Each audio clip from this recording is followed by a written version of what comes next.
صفحہ نمبر 29۔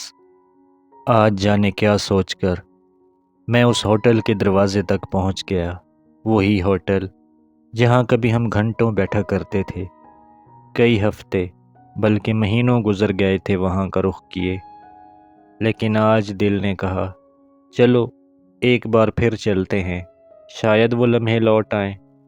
دروازہ کھولا تو وہی ہلکی سی چائے کی خوشبو، وہی برتنوں کی کھنک اور ویٹر کی وہی مسکراہٹ، جیسے وقت تھما ہوا ہو۔ میں نے خاموشی سے اندر قدم رکھا۔ ویٹر نے مجھے دیکھا اور شاید یاد بھی کر لیا، بغیر پوچھے سیدھا کونے والی میز پر لے گیا۔ وہی میز، وہی دو کرسیاں۔ میں بیٹھ گیا، لیکن نگاہیں خود بخود سامنے والی کرسی پر جا ٹکیں۔ وہی کرسی جس پر کبھی وہ بیٹھا کرتی تھی، بس آج وہ خالی تھی۔ آج اس خالی کرسی پر ایک یاد آ کر بیٹھ گئی۔ چائے منگوائی، لیکن کپ ہاتھ میں آنے سے پہلے ہی دل کہیں اور نکل گیا۔ وہ دن یاد آ گیا جب وہ پہلی بار میرے ساتھ یہاں بیٹھی تھی۔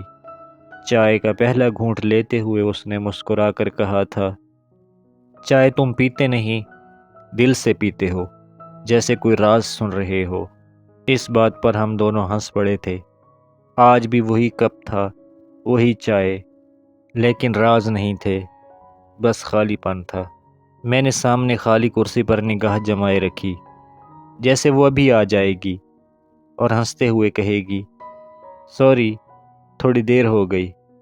لیکن نہ کوئی آواز آئی، نہ کوئی سایہ، صرف وہ خالی کرسی۔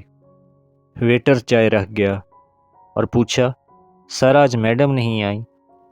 میں مسکرا دیا اور کہا، وہ کبھی آتی تھی کیا؟ وہ تو بس لمحوں کی صورت بیٹھ جاتی تھی، پھر رخصت ہو جاتی۔ ویٹر شاید میری بات سمجھا نہیں، لیکن میں جانتا تھا کہ میں کیا کہہ رہا تھا۔ چائے کا پہلا گھونٹ لیا تو لگا جیسے یہ ذائقہ نہیں بدلا، لیکن پینے والا بدل گیا ہے۔ پہلے یہ چائے اس کے ساتھ ایک سفر تھی، باتوں کا، ہنسی کا، آنکھوں میں چھپے رازوں کا، اور آج یہ صرف ایک کپ ہے، گرم مگر تنہا۔ میں نے سوچا کیوں نہ اس خالی کرسی سے بات کر لی جائے۔ میں نے نظریں ہٹائے بغیر دل میں کہا، تم جانتی ہو یہ کرسی آج بھی تمہارا انتظار کرتی ہے، جیسے میرا دل کرتا ہے۔ تمہارے بالوں سے گری خوشبو آج بھی اس میں رچی بسی ہے۔ بار بار خیال آیا کہ اگر آج وہ یہاں ہوتی تو کیا ہوتا۔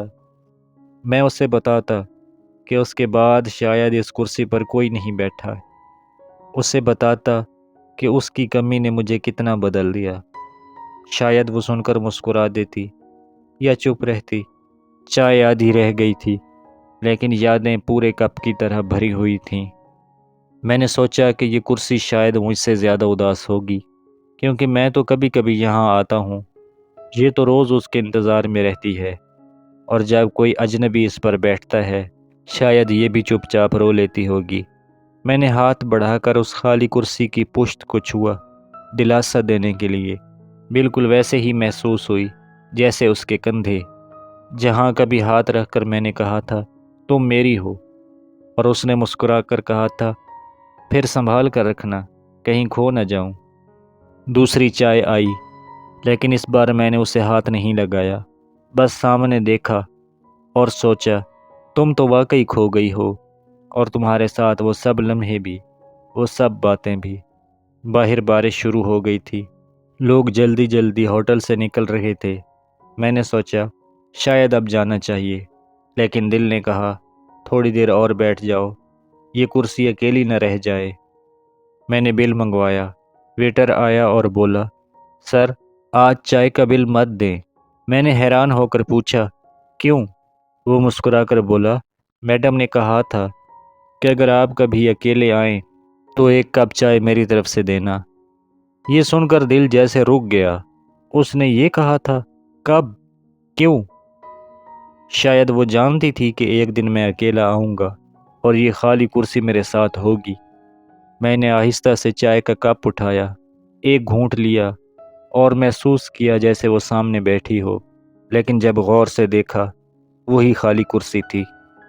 میں نے آہستہ سے کہا، کاش اس کرسی پر کبھی پھر تم بیٹھو، کاش میں تمہاری وہ مسکراہٹ دوبارہ دیکھ سکوں، کاش ایک کپ چائے ہمیں پھر سے ایک ساتھ بٹھا سکے۔